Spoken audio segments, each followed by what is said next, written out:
Today we're going to talk about women in the Progressive Era. Wait, votes for women? So between Teddy Roosevelt and Woodrow Wilson and all those doughboys headed off to war, women in this period have sort of been footnoted, imagining women as these beautiful, fragile things that you can possess. It turns out that women are not things, they are people, in precisely the same way that you are a person, and in the Progressive Era, they demanded to be seen as full citizens of the United States.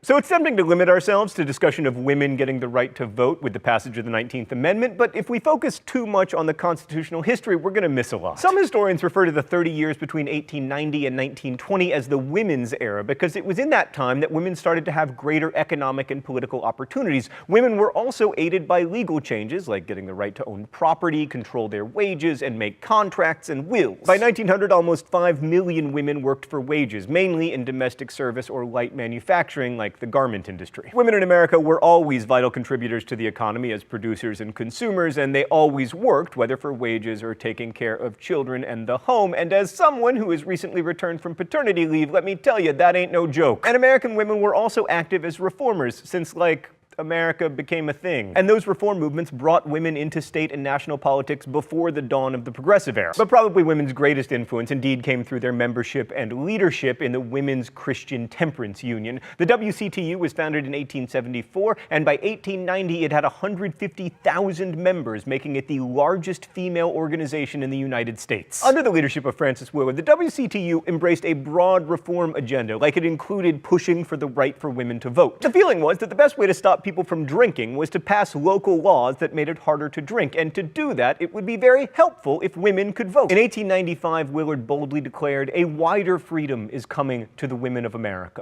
Too long has it been held that woman has no right to enter these movements. Politics is the place for women." But the role of women in politics did greatly expand during the Progressive Era. As in prior decades, many reformers were middle and upper class women, but the growing economy and the expansion of what might be called the upper middle class meant that there were more educational opportunities, and this growing group of college-educated women leaned in and became the leaders of new movements. So as we've talked about before, the 1890s saw the dawning of the American mass consumer society, and many of the new products made in the second wave of industrialization were aimed at women, especially labor-saving devices like washing machines. If you've ever had an infant, you might notice that they poop and barf on everything all the time. I recently called a pediatrician and I was like, "My 14-day-old daughter poops 15 times a day," and he was like, "If anything, that seems low." So the washing machine is a real game changer. And many women realized that being the primary consumers who did the shopping for the home gave them powerful leverage to bring about change. Chief among these was Florence Kelley, a college-educated woman who, after participating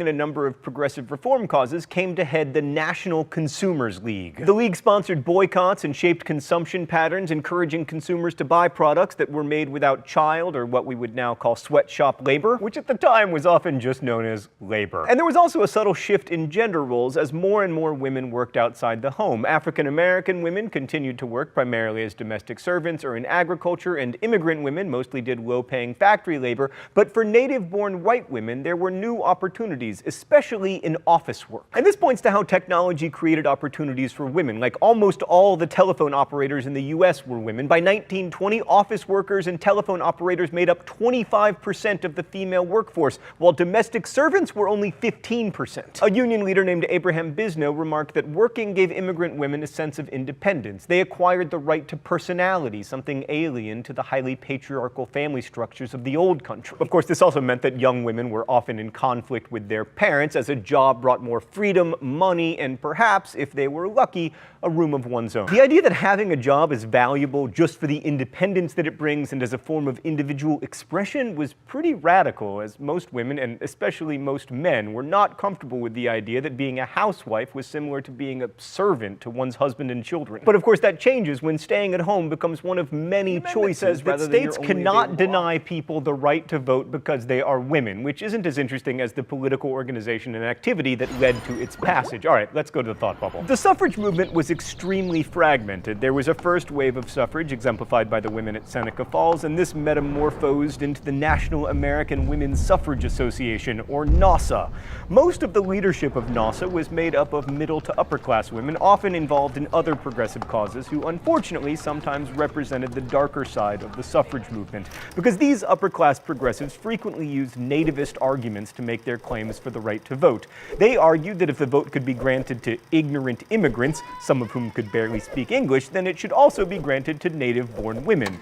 This isn't to say that the elitist arguments won the day, but they should be acknowledged. By the early 20th century, a new generation of college-educated activists had arrived on the scene, and many of these women were more radical than early suffrage supporters. They organized the National Women's Party, and under the leadership of Alice Paul, pushed for the vote using aggressive tactics that many of the early generation of women's rights advocates found unseemly. Paul had been studying in Britain between 1907 and 1910, where she saw the more militant women's rights activists at work. She adopted their tactics that included protests leading to imprisonment and loud denunciations of the patriarchy that would make Tumblr proud, and during World War I she compared Wilson to the Kaiser, and Paul and her followers chained themselves to the White House fence. The activists then started a hunger strike during their 7-month prison sentence and had to be force-fed.